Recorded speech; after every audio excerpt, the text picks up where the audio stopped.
Hello guys, good morning. তো তোমরা সবাই কেমন আছো? আমি ভালো আছি। আজকে তোমাদের দশমীর সারা দিনটা শেয়ার করতে তোমার সাথে চলে এলাম। এই যে আজকের দিনটা শুরু হয়েছে বৃষ্টি দিয়ে, দেখতেই পারছো উঠোনটা একদম ভিজে। সেই ভোর থেকে শুরু হয়েছে বৃষ্টি।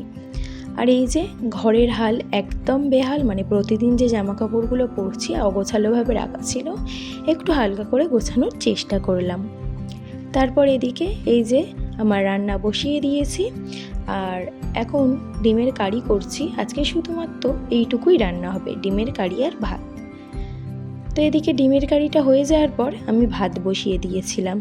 তো ওদিকে আরও কিছু কাজ ছিল, করে নিয়েছি। তারপরে যাই স্নান করে আসি, আবার তোমাদের সাথে দেখা হচ্ছে। এই যে আমার স্নান ধান কমপ্লিট।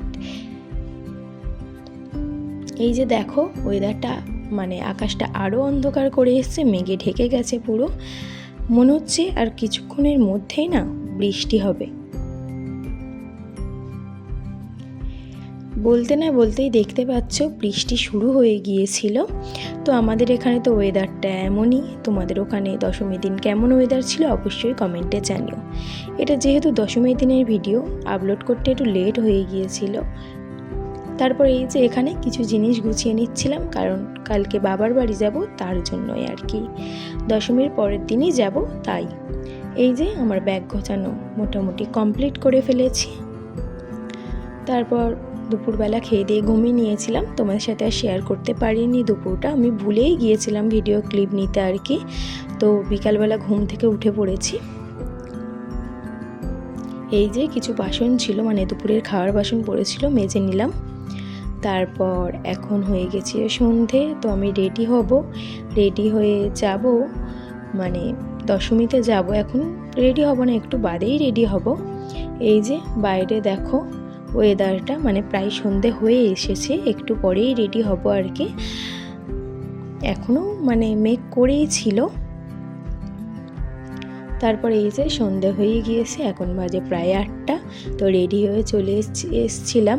এখানে আমাদের বিসর্জন হবে বলে এখানে সব কিছু, মানে বরণ টরণ হচ্ছিল আর কি মায়ের। তো সেখানেই চলে এসেছিলাম রেডি হয়ে। তো অনেকে দশমীর দিন অনেক জায়গায় বিসর্জন হচ্ছিল না, কিন্তু আমাদের এখানে হচ্ছিল। তো দশমীর দিন কাদের কাদের ওখানে বিসর্জন হচ্ছিল অবশ্যই কমেন্টে জানিও। তারপর এই যে বরণ কমপ্লিট হয়ে এখন মাকে ঘোরানো হচ্ছে, এবার মা চলে যাবে। সত্যিই মনটা না খুব খারাপ হয়ে আছে। ষষ্ঠী থেকে খুব আনন্দ করেছিলাম, আর মনে হচ্ছিল পুজোর আগে যে পুজো আসবে আসবে, পুজো এলো, মা এলো, আবারও মা চলে যাচ্ছে। সত্যিই মনটা খুব খারাপ। তারপরে এই যে ঘাটের কাছে চলে এসেছি, মাকে বিসর্জন দেওয়ার পালা। আর কি আর করা যাবে বলো, আবার 365 দিনের অপেক্ষা। তো ষষ্ঠীর দিন থেকে আকাশটা মোটামুটি ঠিকই ছিল, কিন্তু দশমীর দিনে তোমাদেরকে যা প্রথমেই বললাম, মানে মা চলে যাবে বলে হয়তো আকাশটারও মন খারাপ, ঠিক আমাদেরই মতো।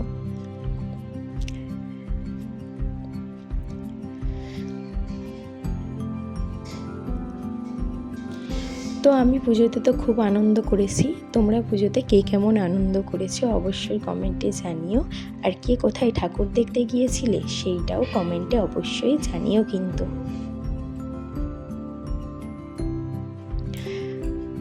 তো এই যে মায়ের বিসর্জন হয়ে গেল, আর সবাইকে জানাই শুভ বিজয়া দশমী।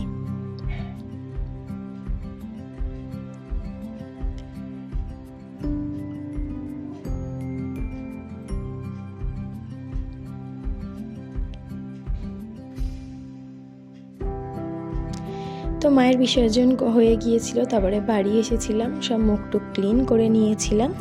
এবারে রাতের খাবার খেয়ে নেব। আজকের আমাদের রাতের খাবারে ছিল লুচি, মিষ্টি আর ঘুগনি। তো আজকের মতো এইটুকু। তোমাদের কেমন লাগলো ভিডিওটা অবশ্যই কমেন্টে জানিও, লাইক কমেন্ট শেয়ার করে দিও। বাই, দেখা হচ্ছে নেক্সট কোনো মিনি ব্লগে। বাই।